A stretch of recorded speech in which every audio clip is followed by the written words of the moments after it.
D'accord. La cour baga qui est là, na sala nzembo impolitesse de la mort. D'accord. Ça fait des années mais nzembo wana ti lelo, eza le roi nzembo bimi lelo. Yes. Donc ça na cour ba parmi ba effet ou marqué vraiment carrière na ngai. Ah, conseil na pesa ba jeune frère ba lelo, ezaka que la réussite ou la longévité eza dans la prière et dans le travail. D'accord. C'est des choses. Mais de toute façon, la carrière à Moutounion, tu es dans les hauts et les bas. D'accord.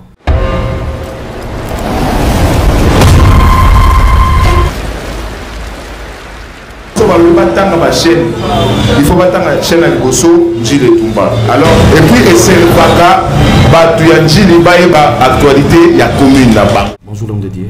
Oui, bonjour. En tout cas, je suis très ravi de vous voir parce que Zaki m'a bien pour les bandes, Mboka, le lot, tout le monde, le lot, au Congo. Bonne santé d'abord.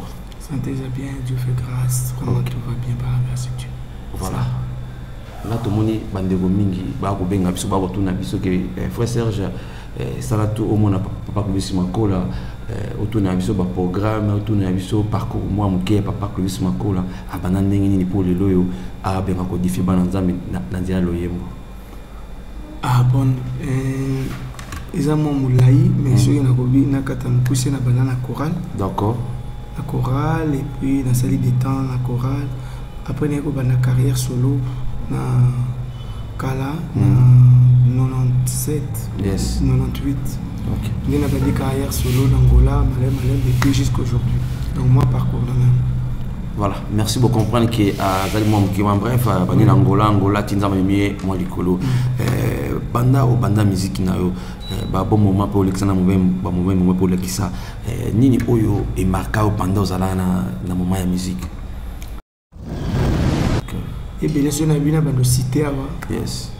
Donc aussi ces missions mais sur la commune le bagarre principalement. D'accord. La commune bagarre qui est là, na sala nzembo impolitesse de la mort. D'accord. Ça fait des années mais nzembo wana ti lelo, eza le roi nzembo bimi lelo. Yes. Donc ça na commune ba parmi ba effet ou marqué vraiment carrière na ngai.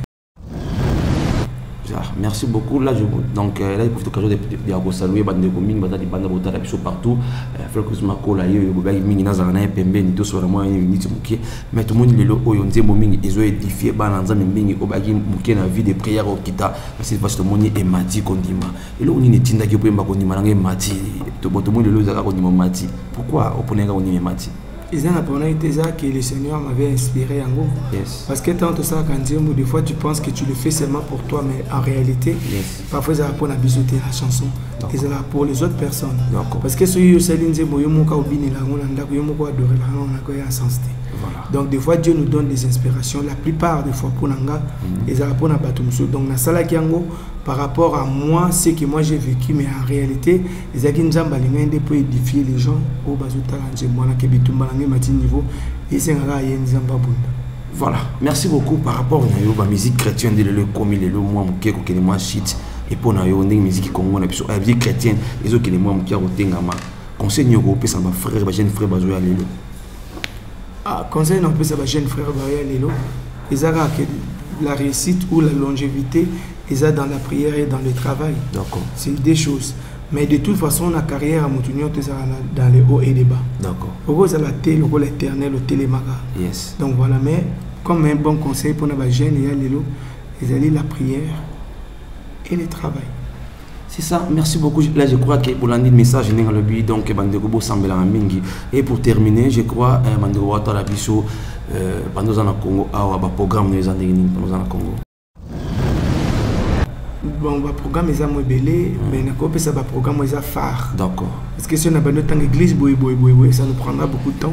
Mais ça va programme phare semaine prochaine, samedi, on a jardin botanique. D'accord. De 9h à 13h. Ok, samedi prochain. Samedi et la semaine prochaine. Donc le lot. Donc tout ça, semaine au samedi et la semaine prochaine, je crois que c'est les 23, les 25. D'accord. Les 25.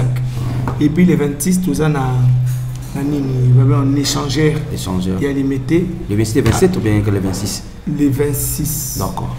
Les 26, c'est ça dimanche. Donc dimanche. Donc voilà, à partir à 16h.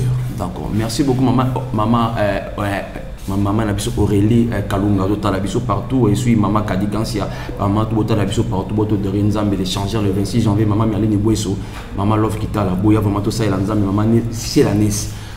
les 26 vraiment ils allaient bien bon échanger les mettez tout comme ensemble donc ils avaient vraiment bien donc on dit malgré matin niveau au moins live avec l'homme de Dieu le pasteur dans les pasteurs le frère dans les pasteurs que c'est Makola ce boyer on a père et mon à live ils allaient bien. Pour terminer un tout dernier mot pour tout kawananga n'apôtre Tony Makola bande ko to ba Holanda biso ndele temps. Merci beaucoup. Dernier mot que Nzamba Pambola Bino Bogolanda émission ou Bogolanda moi bref émission. Yes. Donc Nzamba Pambola Bino vous gentil, vous partagez, ça vous coûte rien. Vous partagez, je t'indique dans Facebook, non ça vous coûte rien. Et c'est juste pour aider chaîne qui est liboso, pour aider Moussa qui est liboso. Parce que Nzamba zana lola. Nzamba sala kana yemo côté lola sala kana bateau baza sur la terre. Il y a on a pour Moïse akende ko luka a délivré bana Israël nzamba ko le baba bimame il fallait utiliser Moïse a ya ebisi kende Moïse akendaki mais même le Christ akolo le baka que humanité bika mais il fallait y aller taper pour soi nzoto ya batu biso batu pour bikisa biso ya ngwana nzamba zala kana pour sa batu ya ngwana bo sunga musala bo partager mission bo s'abonner Dieu vous bénira. Et puis bobo ça n'a pété nzemo na biso bitumba na ngema niveau ça na YouTube bo partager na bande ko na bino so beti Clovis Makola TV bo mon chaîne na biso et puis ça nous fera du bien pour s'abonner et au sein de Moussa ou Kennedy Boso soyez bénis. Merci beaucoup apôtre, à la prochaine. Merci à celui qu'on appelle Maman Clovis, Maman la biso Glorette Nzongo pas aux alliés donc je vous souhaite anniversaire partout aux alliés au la biso une musique et tant de je crois que on se retrouve à la prochaine occasion en Dela Loye Mosusu, Bitumanazo Mata niveau et aussi latin niveau na niveau de Kende. Merci quand on dit merci, on se retrouve à la prochaine. Bye.